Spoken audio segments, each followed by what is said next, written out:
आकाशवाणी से पेश है खबरनामा।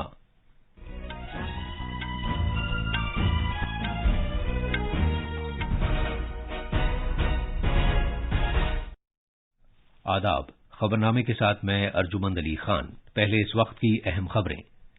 गुजरात में असेंबली इंतखाबात के दूसरे और आखिरी मरहले के लिए आजादाना और मुंसिफाना चुनाव को यकीनी बनाने के लिए खातिरख्वाह बंदोबस्त किए गए हैं। राजस्थान के शहर उदयपुर में आज से G20 शेरपा की 4 रोजा मीटिंग शुरू हो रही है। बहरिया का दिन आज मनाया जा रहा है। बहरी अमले के सरबराह ने कहा है कि भारतीय बहरिया का मकसद भारत के सिक्योरिटी से मुताल्लिक हल तलाश करना है ताकि दिफा के सेक्टर में खुद किफालत में मजबूती लाई जा सके। लद्दाख में जल्द ही सितारों का नजारा करने के लिए 18 टेलीस्कोप के साथ भारत का पहला डार्क नाइट स्काई रिजर्व होगा। भारत और बांग्लादेश के दरमियान 3 एक रोजा बैनुल-अक़वामी मैचों की सीरीज का पहला मैच आज ढाका में खेला जाएगा। और फुटबॉल में कतर में जारी फीफा आलमी कप में अर्जेंटीना और नीदरलैंड्स क्वार्टर फाइनल में पहुंच गए हैं।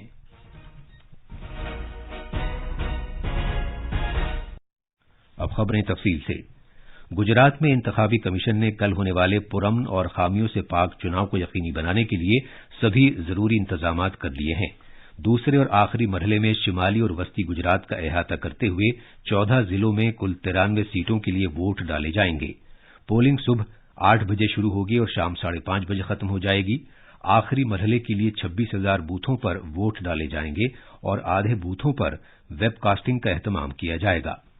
इलेक्शन के दिन मुअम्मर शहरियों, खवातीन और माजूर वोटरों के लिए खुसूसी इंतजाम किए जाएंगे।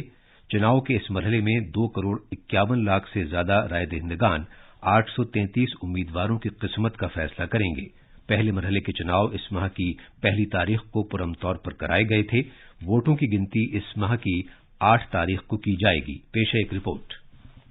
दूसरे मरहले के चुनाव में सरकर्दा लीडरों और दीगर अहम सियासी शख्सियतों ने हिस्सा लिया, जिन्होंने रोड शोज और बड़े पैमाने पर रैलियां की। वजीर आजम और बीजेपी के सीनियर लीडर नरेंद्र मोदी, मरकजी वजीर अमित शाह, उत्तर प्रदेश के वजीर आला योगी आदित्यनाथ, बहुत से मरकजी वज़रा, कांग्रेस के सदर मल्लिकार्जुन खड़गे, दिल्ली के वजीर आला और आम आदमी पार्टी के कन्वीनर अरविंद केजरीवाल के साथ पंजाब के वजीर आला भगवंत मान ने अपने अपने पार्टी उम्मीदवारों के लिए इंतखाबी मुहिम में शिरकत की और उनके लिए वोट मांगे। हुक्मरान बीजेपी ने पार्टी की तरफ से किए गए अच्छे कामों को जारी रखने के लिए आवाम से उनके उम्मीदवारों को वोट देने की अपील की। आम आदमी पार्टी ने वादा किया कि अगर वो इख्तियार में आए तो गुजरात में दिल्ली के तर्ज पर हुकूमत करेंगे। कांग्रेस ने भी उम्मीद जाहिर की कि वोटर्स रियासत में तरक्की के लिए उनकी हिमायत करेंगे। इस मरहले में अहम उम्मीदवारों की सियासी किस्मत का भी फैसला होगा, जिनमें वजीर आला भूपेंद्र पटेल और उनके 7 वज़रा शामिल हैं। अहमदाबाद से मानस प्रातिम शर्मा की रिपोर्ट।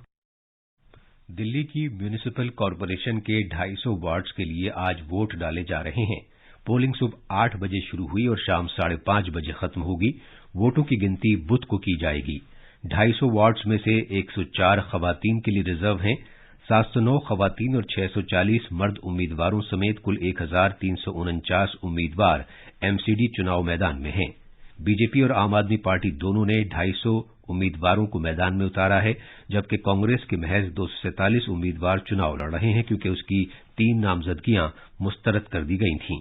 हमारे नामानिगार ने बताया है कि दिल्ली रियासती इंतखाबी कमीशन ने आजादाना और मुंसिफाना इंतखाबात मुनक्किद कराने के लिए खातिरख्वाह बंदोबस्त किए हैं। पेश है एक रिपोर्ट।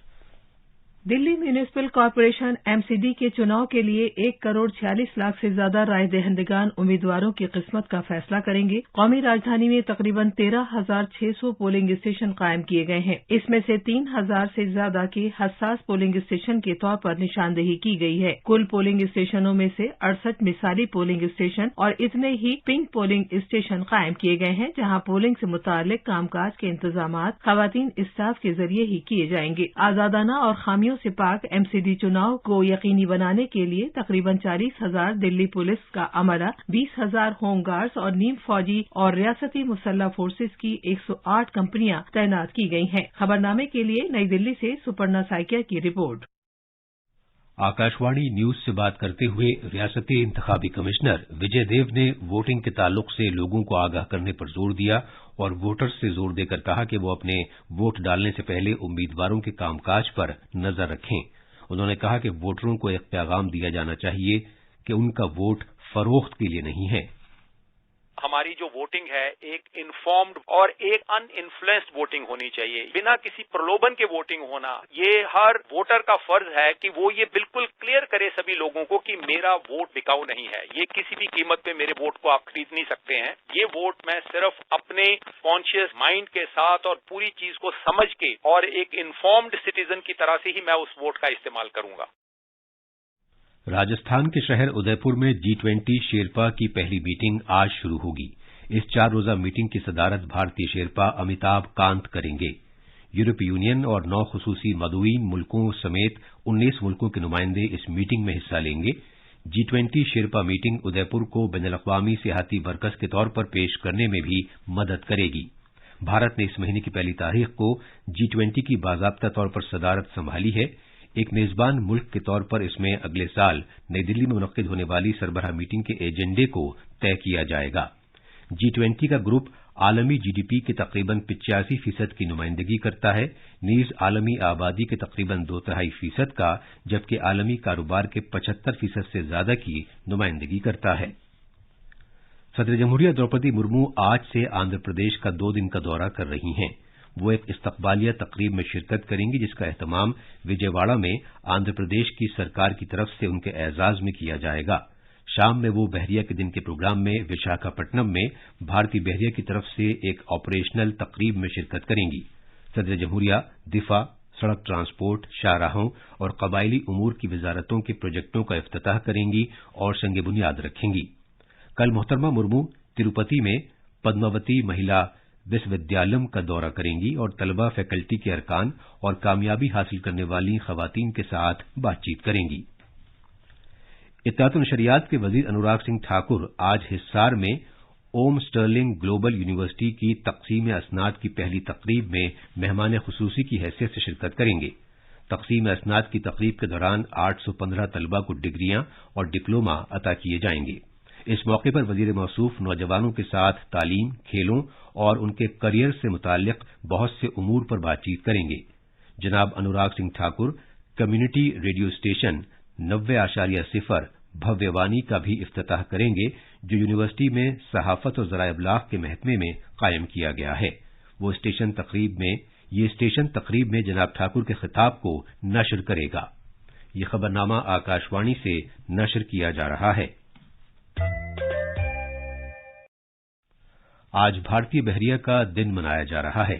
ये दिन 1971 में पाकिस्तान के साथ जंग के दौरान भारतीय बहरिया के गैर मामूली रोल के एजाज में मनाया जाता है, जब भारतीय जंगी जहाजों ने कराची बंदरगाह पर हमला किया था और मगरबी साहिल पर पाकिस्तानी ऑपरेशन को कामयाबी के साथ रोक दिया था। ऑपरेशन ट्राइडेंट के दौरान भारतीय बहरिया ने PNS खैबर समेत पाकिस्तान के 4 जहाजों को डुबो दिया था, जिसमें पाकिस्तानी बहरिया के सैकड़ों एहलकार मारे गए थे। ये दिन इसलिए भी मनाया जाता है ताकि मुल्क की बहरिया सरहदों की हिफाजत में जो हुसूलियाबियां और किरदार अदा किया है, उसको उजागर किया जा सके। बहरिया के सरबराह एडमिरल R हरि कुमार ने कहा है कि हिंदुस्तानी बहरिया का मकसद भारत की सिक्योरिटी के लिए भारत के अवाम की तरफ से भारत में ही तैयार करदा हल निकालना है, ताकि आत्मनिर्भरता के रास्ते पर मजबूती से आगे बढ़ा जा सके। बहरिया के दिन के मौके पर आकाशवाणी से बात करते हुए एडमिरल हरि कुमार ने कहा कि जहां तक बजट के ज्यादा से ज्यादा होने का ताल्लुक है, भारतीय बहरिया खुद किफालत की जानिब गामजन है और वो अंदरूनी मुल्क टेक्नोलॉजी तैयार कर रही है और उसके पास मशीनरी वगैरह से वाबस्ता प्रोजेक्टों के लिए खातिरख्वाह रकम मौजूद है। आज जब हम आजादी के 75 वर्ष पूरे होने पर अमृत महोत्सव मना रहे हैं, नौसेना भी राष्ट्र की सेवा में एक कॉम्बैट रेडी, क्रेडिबल, कोहेसिव और फ्यूचर प्रूफ फोर्स के रूप में अमृतकाल तक एक आत्मनिर्भर फोर्स बनने के लिए पूरी तरह से कमिटेड है। हम भारत की सुरक्षा इंश्योर करने में कोई कसर बाकी नहीं छोड़ेंगे। भारत की समुद्री सीमा और हितों की रक्षा के प्रति समर्पित रहेंगे। लोकसभा के स्पीकर ओम बिरला ने कहा है कि भारत ने आजादी के 75 वर्षों में कई शोबों में तरक्की की है और उनमें से सबसे मुकद्दम हिंदुस्तानियत के जज्बे को जिंदा रखा गया है। स्पीकर मौसूफ कल आकाशवाणी पर doctor Rajendra Prasad memorial lecture के सालाना एडिशन में इजहार ख्याल कर रहे थे। इस साल का मौजू है अमृतकाल में भारतीयता, जो भारत की आजादी के 75 साल के मौके पर मुनक्किद हुआ। जनाब बिरला ने इस बात पर फख्र का इजहार किया कि सकाफत, रूहानियत और इंसानियत के लिए गहरा लगाव भारतीय विरसे का हिस्सा हैं। उन्होंने कहा कि भारत पूरी दुनिया को एक कुनबा तस्वुर करता है। G20 समूह की अध्यक्षता भारत को मिली है। ये बताता है कि विश्व पटल पर हमारे देश की बढ़ती ख्याति और वसुदेव कुटुंबकम के हमारे दर्शन को लेकर हम कितने गंभीर हैं, ये भारतीयता की ताकत है। आज भारत की आवाज वैश्विक मंचों पर गंभीरता से सुनी जाती है। अमृतकाल के भारत की विशेषता है कि आज वो दुनिया के मंच पर जो कुछ कहता है, पूरी दुनिया उसे स्वीकार करती है। लद्दाख के छांगथांग खित्ते में हेनली गांव भारत के पहले डार्क नाइट स्काई रिजर्व के लिए पूरी तरह तैयार है। सितारों को नजारा करने के लिए हेनली में तकरीबन 18 मकामात पर मजबूत टेलीस्कोप लगाए गए हैं। पेश है एक रिपोर्ट। छांगथांग के हेनली में मुल्क के Mumtaz dark night sky reserve का जल्द ही आगाज हो जाएगा। मरकज के जेरे इंतजाम इलाके लद्दाख इंतजामिया ने हेनले गांव के तरबियत याफ्ता नौजवानों में 18 टेलीस्कोप तकसीम किए हैं। 4500 मीटर की बुलंदी पर वाक़ हेनले दुनिया का दूसरा सबसे ऊंचा ऑप्टिकल टेलीस्कोप का मकाम है, जिसे 2001 में फलक की तबियात के भारतीय इदारे ने कायम किया था। हेनले के अपने पहले दौरे में लद्दाख के लेफ्टिनेंट गवर्नर R.K. माथुर को खित्ते में फलकियात से मुताल्लिक सयाहत के इम्कानात से बावर कराया गया। LG जनाब माथुर ने कहा कि डार्क स्काई सेंचुरी के कयाम से मुतालिक सयाहों को एक बेहतरीन तजर्बा हासिल होगा। टेलीस्कोप इस्तेमाल करने से नौजवानों के लिए रोजगार के मौके पैदा होंगे, साथ ही सयाहों के यहाँ ठहरने से गांव वालों को भी फायदा होगा। लेह लद्दाख से रमेश चंद्र की रिपोर्ट। भारत और बांग्लादेश के दरमियान 3 एक रोजा बैनुल-अक़वामी मैचों की सीरीज का पहला मैच आज ढाका के शेर बंगला नेशनल स्टेडियम में खेला जाएगा। मैच भारतीय वक्त के मुताबिक दिन में 11:30 बजे शुरू होगा। दूसरा एक रोजा बैनुल-अक़वामी मैच बुध को और तीसरा मैच हफ्ते को इसी जगह पर खेला जाएगा। एक रोजा बैनुल-अक़वामी मैचों की सीरीज के बाद दोनों मुल्कों के दरमियान 2 टेस्ट मैच होंगे। पहला टेस्ट बंदरगाही शहर चट्टागाम के जहूर अहमद चौधरी स्टेडियम में 14 दिसंबर को शुरू होगा, जबकि दूसरा टेस्ट शेर बंगला नेशनल स्टेडियम में 22 दिसंबर को खेला जाएगा। कतर में जारी फीफा आलमी कप फुटबॉल में अर्जेंटीना ऑस्ट्रेलिया को 2-1 से हराकर क्वार्टर फाइनल में पहुंच गया है। अर्रयान के अहमद बिन अली स्टेडियम में खेले गए इस मैच में अर्जेंटीना की तरफ से शानदार खेल का मुजाहरा किया गया। पहला गोल लियोनेल मेसी ने खेल के 35वें मिनट में किया, जबकि जूलियान अल्वारेज ने दूसरे हाफ में अपनी टीम के लिए दूसरा गोल किया। ऑस्ट्रेलिया की तरफ से वाहिद गोल खेल के 77वें मिनट में एंजो फर्नांडिस ने किया। ये थी खबरें। अब अखबारात के आईने के साथ हैं मुजीब अख्तर। शुक्रिया अर्जुमंद। राजधानी दिल्ली से शाये होने वाले आज के सभी अखबारों ने दिल्ली में MCD इंतखाबात से मुतालिक खबर को अहमियत दी है, जिसके मुताबिक आज हो रही पोलिंग के लिए 13,000 से ज्यादा पोलिंग मराकज कायम किए गए हैं। तीनों कॉरपोरेशन के इंतजाम के बाद हो रहे इस पहले इलेक्शन में तकरीबन 1349 उम्मीदवार इंतखाबी मैदान में हैं। गुजरात असेंबली इंतखाबात के दूसरे मरहले के लिए इंतखाबी मुहिम खत्म। इस खबर को भी बेशतर अखबारों ने अवलियत दी है, जिसमें कहा गया है कि इस मरहले में 14 अजला की 93 सीटों के लिए कल वोट डाले जाएंगे। माजूर अफराद के आलमी दिन के मौके पर सदर जमहूरिया ने कहा कि माजूर अफराद को बाख्तियार बनाने के लिए एतमाद पैदा करना जरूरी। वज़ीर नरेंद्र मोदी ने सिलसिलेवार ट्वीट में दिव्यांग बहनों और भाइयों के अज़्म इस्तिकामत को सराहा। इस खबर को रोज़नामा प्रताप अपने पहले सफ़े पर जगह दी है। 1 जनवरी से दिल्ली NCR में सिर्फ इलेक्ट्रिक और CNGs ऑटोज रजिस्टर्ड होंगे। फदाइया मुल्क का पहला एंटी रेडिएशन मिसाइल रुदर्म हासिल करने के लिए तैयार। हुकूमत को तजवीज़ भेजी गई। आला सतही कमेटी जल्द फैसला करेगी। इन खबरों पर रोज़नामा मिलाप ने तवज्जो मरकूज की है। और अब आखिर में खास खबरें एक बार फिर। गुजरात में असेंबली इंतखाबात के दूसरे और आखिरी मरहले के लिए आजादाना और मुंसिफाना चुनाव को यकीनी बनाने के लिए खातिरख्वाह बंदोबस्त किए गए हैं। राजस्थान के शहर उदयपुर में आज से G20 शेरपा की 4 रोजा मीटिंग शुरू हो रही है। बहरिया का दिन आज मनाया जा रहा है। बहरी अमले के सरबराह ने कहा है कि भारतीय बहरिया का मकसद भारत के सिक्योरिटी से मुताल्लिक हल तलाश करना है, ताकि दिफा के सेक्टर में खुद किफालत में मजबूती लाई जा सके। और लद्दाख में जल्द ही सितारों को नजारा करने के लिए 18 टेलीस्कोप के साथ भारत का पहला डार्क नाइट स्काई रिजर्व होगा। इसके साथ ही यह खबरनामा खत्म हुआ।